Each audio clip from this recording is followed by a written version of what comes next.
Bienvenidos a esta audiencia convocada por el Frente de Izquierda Unidad. Felicitaciones a la presencia de tantas luchadoras y luchadores. Tenemos una sala importante del Congreso bastante colmada, así que felicitaciones, un aplauso a todas y a todes.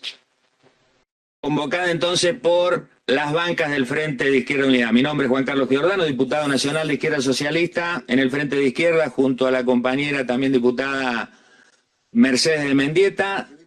Están en la mesa el compañero Cristian Castillo, que es diputado nacional de PTS y que ahora va a ser diputado en la provincia de Buenos Aires, en nombre de las bancas del Frente de Izquierda Unidad, junto a nuestra compañera que también está en la mesa, Mónica Schlotauer, delegada ferroviaria del Ferrocarril Sarmiento, diputada en la provincia de Buenos Aires en nombre de Izquierda Socialista, la compañera Vilma Ripoll, diputada nacional del MST, el compañero Néstor Pitrola, que acaba de asumir con Romina del Pla en nombre del Partido Obrero, con Miriam Bregman y Nicolás del Caño en las bancas, las nuevas bancas conquistadas por el Frente de Izquierda Unidad.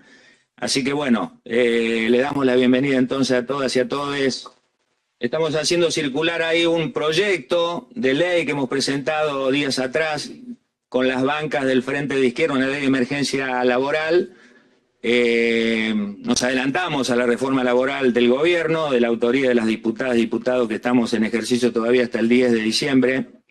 Y bueno, esta audiencia tiene el objetivo de darle fuerza a una campaña nacional unitaria por derrotar lo que denominamos la reforma laboral esclavista de Milei con los gobernadores, las patronales y el Fondo Monetario Internacional. Es un ataque al conjunto de la clase trabajadora, esté registrada, no esté registrada, tercerizado, trabajadores a distancia, autónomos, monotributistas. Las reformas estructurales que dice este gobierno ultraderechista ligada a una reforma antijubilatoria. Bueno, se va a votar el presupuesto 2026, un presupuesto donde caen todas las partidas sociales y tiene como prioridad los pagos de una deuda usurera y fraudulenta a Donald Trump y al Fondo Monetario Internacional.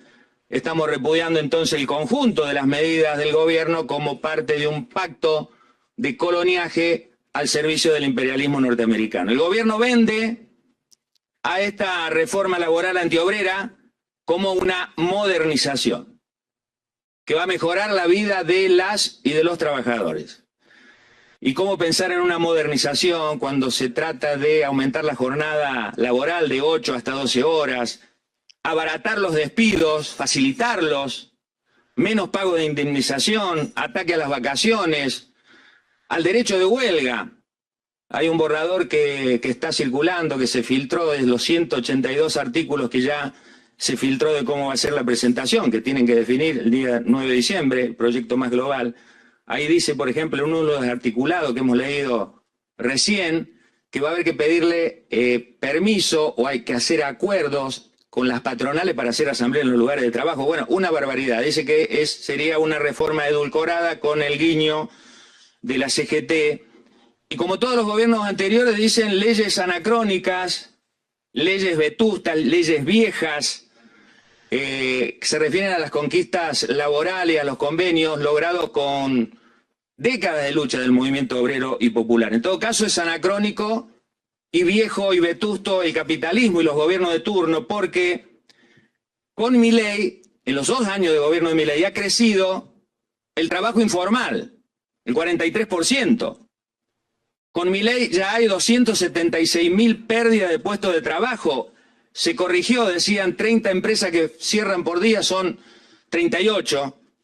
Y el crecimiento de la informalidad, a quien se refieren, que supuestamente esta ley corregiría, con Alfonsín fue del 32%, con Menem del 37%, Dualde el 49%, con Néstor y Cristina Kirchner terminó el gobierno con un 33% de informalidad y con Alberto y Cristina Fernández de Kirchner en el último gobierno el 41%. ¿Y los que tienen empleo cómo están? La parte registrada, bueno, acá hay compañeras, compañeros que sabemos, ¿no? Es decir, laburar en 2 o 3 lugares de la docencia, choferes del transporte público, el Garrahan, familias trabajadoras que tienen que endeudarse no para un terreno, para lo que era, sino para poder comer, para poder comprar los medicamentos. Salarios de pobreza. La vergüenza de un salario mínimo vital y móvil que el otro día lo decretó el gobierno por decreto. 322.000 pesos. La canasta de indigencia ronda los 600.000 pesos. Y el aumento va a ser de 6.000 pesos para noviembre. Vuelvo a repetir, el aumento por decreto del gobierno de 6.000 pesos para noviembre. Y ni que hablar de las jubilaciones de indigencia. Bueno, acá están compañeras y compañeros jubilados de la Mesa Nacional de Jubilados, que el otro día hicimos una audiencia. Felicitaciones por todos los miércoles de enfrentar a la patota de Patricia Bullrich y seguir luchando por jubilaciones dignas. Pasa esto con Milei y ya se probó que la flexibilización laboral, como todos recuerdan los periodistas que nos hacen nota, esto ya ocurrió en la década del 90, efectivamente. Flexibilización laboral, había que vender todas las empresas del Estado, iban a venir las inversiones, iba a reactivar la economía, la deuda externa iba a bajar, bueno, se remató todo, se privatizó todo, la deuda externa creció al doble y en esa década el desempleo pasó del 8% al 21%. Y hay un dato revelador que muestra la mentira del discurso oficial y sus cómplices, es que habría que bajar el costo laboral. Hay que darle beneficio a las patronales, bajarles impuestos a las patronales porque eso es lo que le impide supuestamente dar trabajo genuino. Hay un estudio del Centro de Estudios de Investigación en Ciencias Sociales, septiembre de 2025, que demostró que en 30 años, 1994 a 2024, en 30 años, las patronales se quedaron con casi, es una cifra escalofriante, porque yo después la chequeé a ver si era... No será cierto, porque es un estudio bastante científico, que se quedaron con casi 600.000 millones de dólares. ¿En concepto de qué?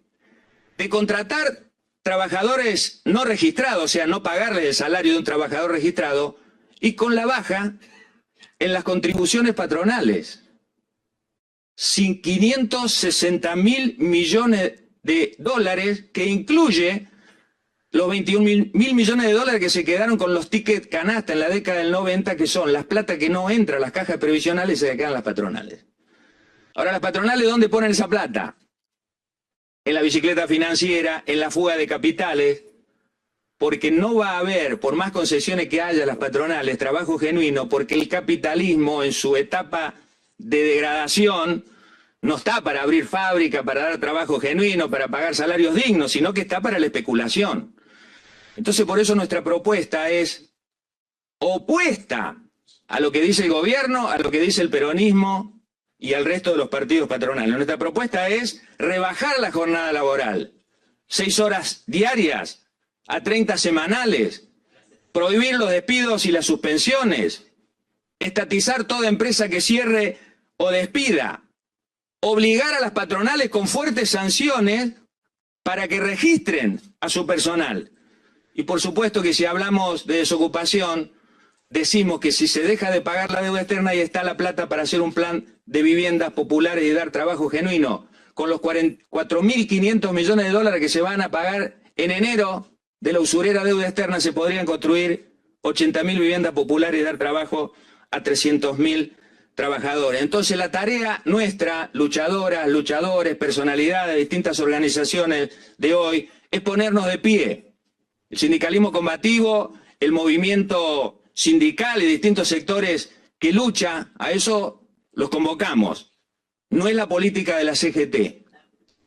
La CGT está haciendo lo opuesto. Hasta ahora venía diciendo no sabemos bien cuál es el proyecto, no tenemos conocimiento. Bueno, están negociando. Hoy sale de que este proyecto presentado por el gobierno, el borrador, en un guiño de la CGT que dice que se reunió con Santiago Caputo, lo mandaron a hablar con Martín Menem, Karina Milei, etcétera, etcétera. Una vergüenza sideral, porque el gobierno muestra que esta reforma laboral no es de Milei, la ultraderecha, sino que salió con el consenso de mayo, donde están los gobernadores y donde está Gerardo Martínez en representación de la CGT.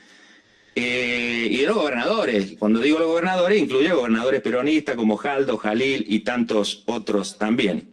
Entonces lo que estamos acá para decir que ante esa vergüenza nacional, la CGT tiene que romper el pacto con el gobierno, tiene que llamar a asamblea, a convocatorias de cuerpo delegado, porque lo que necesita la clase obrera, que no ha dejado de luchar en todos estos 2 años de Milei, un paro nacional y un plan de lucha nacional. No hay cheque en blanco. Nuestra clase obrera nunca dejó de luchar. Y vaya el ejemplo si luchar sirve del heroico ejemplo de la lucha de las y los trabajadores profesionales del Garrahan, que lograron el 61%, mientras la UPCN firmaba, gremio de la CGT que firmaba por el 1%. ¿Y cómo lo lograron? Y con dirigentes combativos que hacen asambleas, con la gran unidad, como dicen ellos, del hospital, y lograron este hecho extraordinario. Bueno, en el 2017 hubo una rebelión enorme de un gobierno que se envalentonó diciendo gané las elecciones y vamos para adelante. Un repudio popular, más de 100.000 personas frente al Congreso repudiando la reforma antijubilatoria de Macri. Tenemos el 19 y 20 de diciembre, gran marcha convocada por distintos sectores de lucha que se le va a poner fecha la semana que viene a Plaza de Mayo. Y bueno, y decir que nuestras bancas, desde el Frente de Izquierda Unidad y los 900.000 votos que hemos logrado en la elección, lo vamos a poner al servicio de esta gran pelea para derrotar a Milei, su plan motosierra con la complicidad de los gobernadores y de Donald Trump, que tiene como centro absoluto en todo este momento la derrota de la reforma laboral antiobrera. Muchísimas gracias entonces, y bueno, vamos a escuchar todas las intervenciones, así que adelante con el resto de las y los compañeros, y bueno, ya vamos a mencionar todos los que están presentes. Muchísimas gracias.